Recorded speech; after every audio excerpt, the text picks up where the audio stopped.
Hello everyone, and welcome back to Fandom Theory.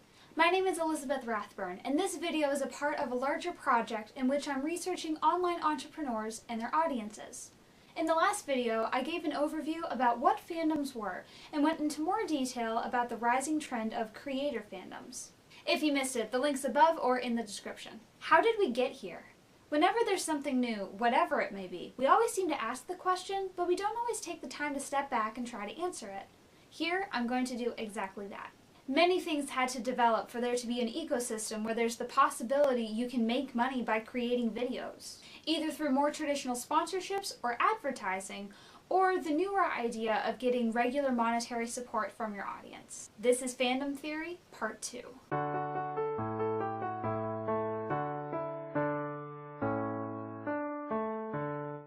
I think it's safe to say that creator fandom really grew out of YouTube, the largest, most popular, and furthest reaching video hosting website. It was created in 2005 by three former PayPal employees named Jabba Kareem, Steve Chen, and Chad Hurley. It was acquired by Google in 2006, and then later started the partner program that enabled monetization in May 2007. Because of this, some people were able to quit their day jobs and turn their hobby of making videos into their full-time jobs. But what did it mean for a creator to be a partner? This meant people were able to monetize their videos and allowed YouTube to place ads before and after, on top of, or around their videos. Becoming a YouTube partner is not open to just anyone, and the threshold has changed several times over the past few years. In the beginning, all that really mattered was you had an established audience and following, and then you could apply. This meant only the top YouTubers, the ones with millions of subscribers and views with every video, were really able to participate. Then YouTube lowered the threshold to make it easier for smaller channels and changed it so you had to have 10,000 lifetime views on your channel to apply. And while there have been many updates and scandals back and forth over the years between creator content, advertisers, and YouTube, 2017 was the worst year. And this prompted YouTube to make some changes in early 2018. For one thing, instead of 10,000 lifetime views, channels had to have at least 1,000 subscribers and 4,000 watch hours over the past 12 months. This change and other changes made for higher priority channels were not bad things for YouTube. 2017 was the year of the adpocalypse, when many advertisers pulled their ads from YouTube. From a business standpoint, these changes made sense.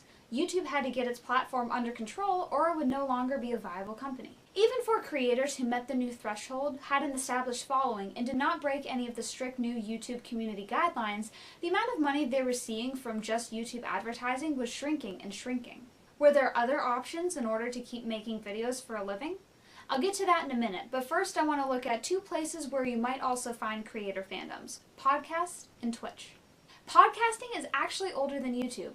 2004 is when Adam Curry and Dave Weiner are credited to have created the first podcast. When smartphones such as the iPhone allowed listeners to download podcast audio files starting in 2008, more people started listening. As a result, more people started creating. Just as YouTube started to allow advertising for their videos, the podcast industry started to add advertising as well. These show up much like traditional radio, where podcast hosts can give specific calls to action with coupon codes. Go to this specific website and enter coupon code whatever for 15% off your first purchase. Or say something like, "This episode was brought to you by." It took until 2014, when Apple's podcast app went native, for advertisers to view podcasting as a legitimate medium where they could invest the time to finding the right podcast for their product or service. Now, there are many different places where you can host your own podcast or listen to someone else's podcast. Many YouTubers also have their own podcasts, and some will upload video versions to their channel. Twitch is also about as old as YouTube and podcasting, with its first incarnation as Justin.tv in 2005. This was created by Justin Kahn, and it was described as a site where one could stream their life, a la Big Brother. In 2014, it was acquired by Amazon and renamed Twitch. Now, it is primarily used to watch live streams of gaming. Just like with YouTube and podcasting, Twitch streamers are able to monetize what they're doing as a Twitch affiliate or a Twitch partner. Twitch is not the only site with the ability to live stream gameplay. YouTube's another big one. But Twitch has a major focus on community and creating a fun experience for both the streamers and the viewers. So how do creators make money?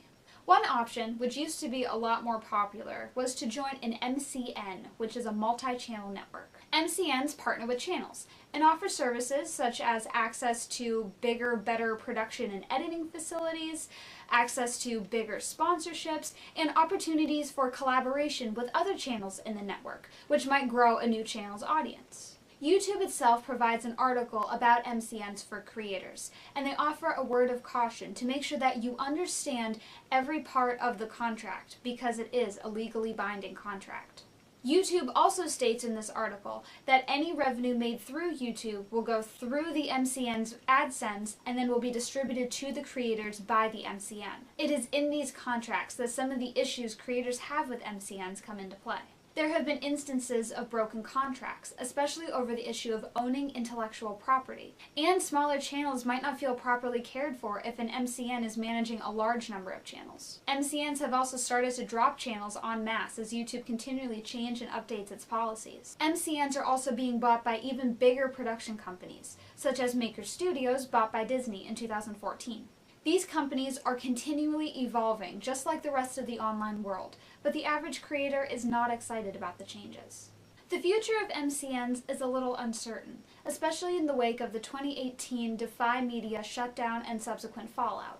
As you've probably heard by now, in November 2018, MCN Defy Media announced they would be shutting down. In their statement, they said they'd be focusing on finding new homes for their brands, which include Clever and Smosh. While it was a bit of a shock because Defy Media owns some very successful brands, statements from the creators themselves made viewers feel optimistic. This story changed very quickly as creators started announcing that Defy still owed them money, their checks for AdSense from September and October, and when they called, no one was answering. As of researching and recording for this video, the $1.7 million owed to more than 50 creators has not been paid back, and probably never will. Ally Bank is holding on to that money because of a loan they made to Defy Media, which Defy Media will not be able to pay back.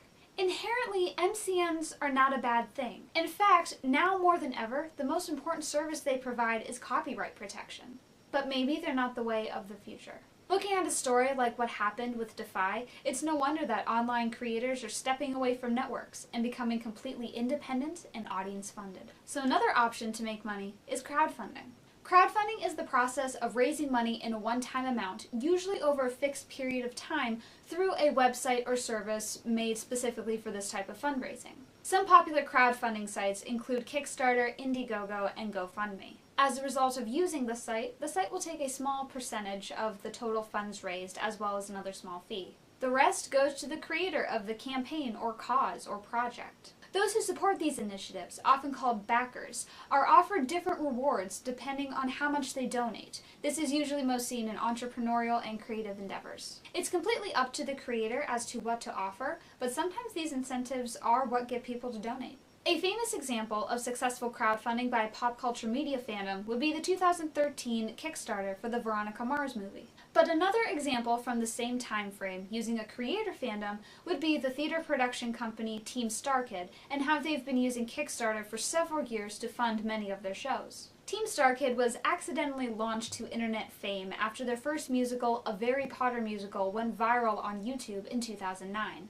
Upon graduation from the University of Michigan, this group of acting and theater majors stuck together to create original musicals, sketches, web series, and tours. Each time they launched a Kickstarter, the backers more than doubled their original goal.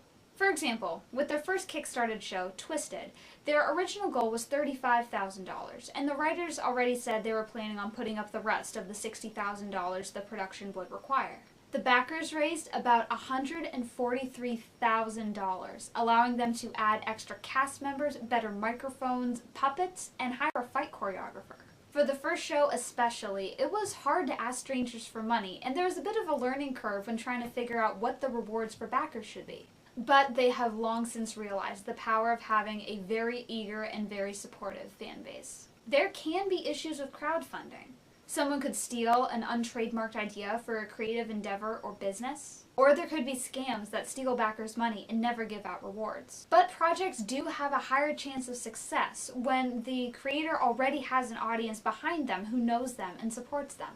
This audience trusts the creator to use their money how they say they're going to use their money, and then give out the rewards just like they promised. So crowdfunding is almost always used with a single endeavor, a one-time fundraiser. What if creators are looking for more consistent funding? Enter Patreon. This was created by YouTuber musician Jack Conte in 2013. And on this site, people can choose to become patrons, and either by month or by project, they can give a creator a certain amount of money. As of researching and recording, Patreon takes 5% of each pledge, which is about the same as sites like Kickstarter, but much less than a site like YouTube, which takes 45%.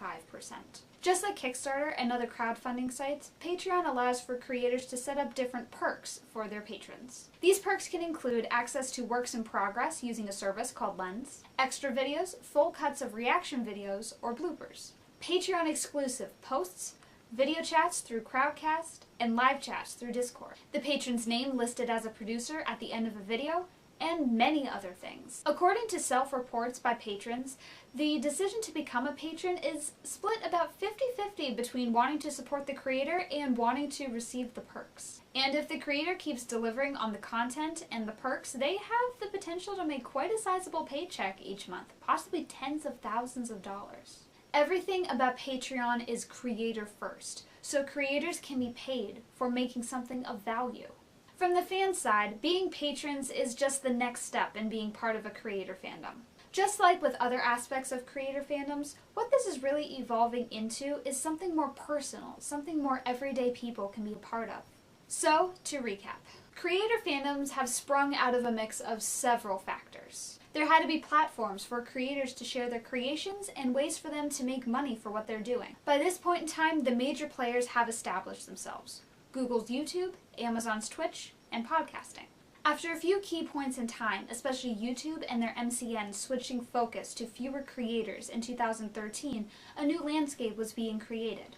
At the same time, crowdfunding had its biggest success with the funding of the Veronica Mars film, and Jack Conte started Patreon. This landscape sets the stage for creative, smart, talented, and personable individuals to make their living doing what they love. Their fans are able to directly support them and feel close to the creator, unlike with different types of fandoms. Next up is part 3, where I talk about communication between creator and audience. Don't forget to hit subscribe and follow Fandom Theory on Twitter so you know exactly when part 3 comes out. If you like reading, there's a link in the description to where I've uploaded a more detailed paper on the same topic. And finally, share this video with your creator fandoms. Let's spread knowledge and start a conversation. Thanks for watching.